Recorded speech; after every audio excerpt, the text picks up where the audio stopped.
ਲਓ ਸੱਜਣੋ ਤੇ ਮਿੱਤਰੋ, ਫੈਸਲਾਬਾਦ ਦੇ ਵਿੱਚ ਜਿਹੜੇ ਗਵਰਨਮੈਂਟ ਦੇ ਹਸਪੀਟਲ ਹੈ ਨਾ, ਉੱਥੇ ਗਰੀਬ ਬੰਦੇ ਨੂੰ ਜਾਣਾ ਬਹੁਤ ਮੁਸ਼ਕਿਲ ਹੋ ਗਿਆ ਹੈ।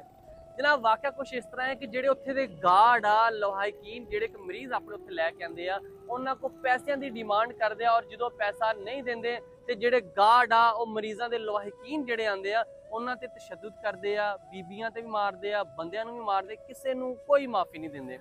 ਜਨਾਬ ਵਾਕਿਆ ਕੁਝ ਇਸ ਤਰ੍ਹਾਂ ਹੈ ਕਿ ਸਿਵਲ ਹਸਪੀਟਲ ਜਿਹੜਾ ਕਿ ਅਲਾਈਡ 2 ਦਾ ਨਾਮ ਦਿੱਤਾ ਗਿਆ ਹੈ, ਉਹਦੇ ਵਿੱਚ ਅਲੀ ਵਾਰਡ ਦੇ ਵਿੱਚ ਕੁਝ ਮਰੀਜ਼ ਜਿਹੜੇ ਕਿ ਮਰੀਜ਼ ਲੈ ਕੇ ਅੰਦਰ ਆਏ ਸੀ, ਔਰ ਉਹਨਾਂ ਦੇ ਕੋਲ ਲਵਾਹਿਕੀਨ ਜਿਹੜੇ ਕਿ ਉਹਨਾਂ ਦਾ ਇਹ ਪਤਾ ਕਰਨ ਵਾਸਤੇ ਜਾਂ ਉਹਨਾਂ ਨੂੰ ਮਿਲਣ ਵਾਸਤੇ ਆਏ ਸੀਗੇ।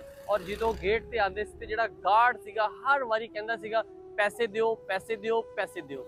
ਲੇਕਿਨ ਅਫਸੋਸ ਦੀ ਗੱਲ ਹੈ ਕਿ ਜਿਹੜੇ ਮਰੀਜ਼ ਸੀ, ਜਿਹੜਾ ਮਰੀਜ਼ ਲੈ ਕੇ ਆਏ ਸੀ, ਜਿਹੜੇ ਉਹਨਾਂ ਦੇ ਲਵਾਹਿਕੀਨ ਸੀਗੇ, ਅਗਰ ਉਹਨਾਂ ਕੋਲ ਪੈਸਾ ਹੁੰਦਾ ਤਾਂ ਭਾਈ ਉਹ ਪ੍ਰਾਈਵੇਟ ਹਸਪੀਟਲ ਲੈ ਜਾਂਦੇ। ਗਵਰਨਮੈਂਟ ਦੇ ਹਸਪੀਟਲ 'ਚ ਆਉਣ ਦਾ ਮਕਸਦ ਹੀ ਸਿਰਫ ਇਹ ਹੁੰਦਾ ਕਿ ਸਾਡੇ ਕੋਲ ਪੈਸੇ ਨਹੀਂ, ਗਵਰਨਮੈਂਟ ਇਹਨਾਂ ਦਾ ਇਲਾਜ ਕਰੇਗੀ। ਲੇਕਿਨ ਅਫਸੋਸ ਦੀ ਗੱਲ ਹੈ ਕਿ ਹਮੇਸ਼ਾ ਜਿਹੜੇ ਗਾਰਡ ਹੁੰਦੇ ਆ ਹਰ ਬੰਦੇ ਕੋਲ 100, 50, 200, 500 ਲੈ ਕੇ ਹੀ ਅੰਦਰ ਜਾਣ ਦੇਣਾ ਹੁੰਦਾ, ਵਰਨਾ ਕਿਸੇ ਨੂੰ ਅੰਦਰ ਜਾਣ ਨਹੀਂ ਦਿੰਦੇ। ਤੇ ਇਸ ਤਰ੍ਹਾਂ ਹੀ ਜਨਾਬ ਜਦੋਂ ਉਹਨਾਂ ਨੇ ਗਾਰਡ ਨੇ ਡਿਮਾਂਡ ਕੀਤੀ ਕਿ ਸਾਨੂੰ ਪੈਸੇ ਦਿਓ ਫਿਰ ਅਸੀਂ ਤੁਹਾਨੂੰ ਅੰਦਰ ਜਾਣ ਦੇਣਾ ਵਾ, ਤੇ ਜਨਾਬ ਲੋਹਾਈਕੀਨ ਨੇ ਕਿਹਾ ਸਾਡੇ ਕੋਲ ਪੈਸੇ ਨਹੀਂ ਹੈ, ਤੇ ਜਨਾਬ ਉਹਨਾਂ ਨੇ ਗਾਰਡ ਨੇ ਗੁੱਸੇ ਦੇ ਵਿੱਚ ਆ ਕੇ ਜਿਹੜੇ ਲੋਹਾਈਕੀਨ ਸੀ ਉਹਨਾਂ ਨੂੰ ਮਾਰਿਆ। ਮਾਰ ਕੇ ਨਾਲ ਨਾਲ ਉਹਨਾਂ ਦੇ ਨਾਲ ਖਵਾਤੀਨ ਵੀ ਸੀ, ਖਵਾਤੀਨ ਤੇ ਵੀ ਤਸ਼ੱਦਦ ਕੀਤਾ। ਤੇ ਅਫਸੋਸ ਦੀ ਗੱਲ ਆ ਕਿ ਜਿਹੜੇ ਹਸਪੀਟਲ ਇੰਤਜ਼ਾਮੀਆਂ ਉਹਨਾਂ ਨੇ ਕੋਈ ਕਾਰਵਾਈ ਨਹੀਂ ਕੀਤੀ। ਕਾਰਵਾਈ ਕਿਉਂ ਕਰਨ? ਕਿਉਂਕਿ ਉਹਨਾਂ ਨੇ ਆਪ ਹੀ ਮੇਰਾ ਖਿਆਲ ਜਿੱਦਾਂ ਨੂੰ ਗਾਰਡਾਂ ਨੂੰ ਸਮਝਾਇਆ ਹੋਇਆ ਕਿ ਤੁਸੀਂ ਪੈਸੇ ਵੀ ਲੈਣੇ ਹੈਗੇ ਆ ਤੇ ਤੁਸੀਂ ਉਹਨਾਂ ਨੂੰ ਤਸ਼ੱਦਦ ਵੀ ਕਰਨਾ ਵਾ।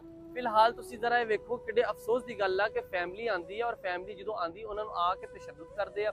ਤਸ਼ੱਦਦ ਤੋਂ ਬਾਅਦ ਜਨਾਬ ਉਹਨਾਂ ਕੋਲ ਡਿਮਾਂਡ ਸੀ ਕਿ ਸਾਨੂੰ ਪੈਸੇ ਦਿਓ, ਅਗਰ ਪੈਸੇ ਨਹੀਂ ਦਿਓਗੇ ਤੇ ਤੁਹਾਡੇ ਤੇ ਇੱਦਾਂ ਹੀ ਤਸ਼ੱਦਦ ਕੀਤਾ ਜਾਏਗਾ। ਤੇ ਸਾਡੀ ਆਲਾ ਜਿਹੜੇ ਆਫੀਸਰ ਆ, ਜਿਹੜੇ ਸੀਓ ਹੈਲਥ ਆ, ਇਹਨਾਂ ਦੇ ਮਰੀਮ ਨਵਾਜ਼ ਵਜ਼ੀਰ ਆਲਾ ਪੰਜਾਬ ਆ, ਉਹਨਾਂ ਅੱਗੇ ਸਾਡੀ ਇਲਤਜਾ ਵਾ, ਸਾਡੀ ਦਰਖਾਸਤ ਉਹਨਾਂ ਅੱਗੇ ਕਿ ਜਿਹੜੇ ਗਵਰਨਮੈਂਟ ਦੇ ਹਸਪੀਟਲ ਆ ਉਹਨਾਂ ਦੇ ਵਿੱਚ ਜਿਹੜੇ ਸਿਕਿਉਰਿਟੀ ਗਾਰਡ ਆ ਉਹ ਸਿਰਫ ਗਾਰਡ ਰਖਵਾਲੀ ਵਾਸਤੇ ਹੁੰਦੇ ਆ।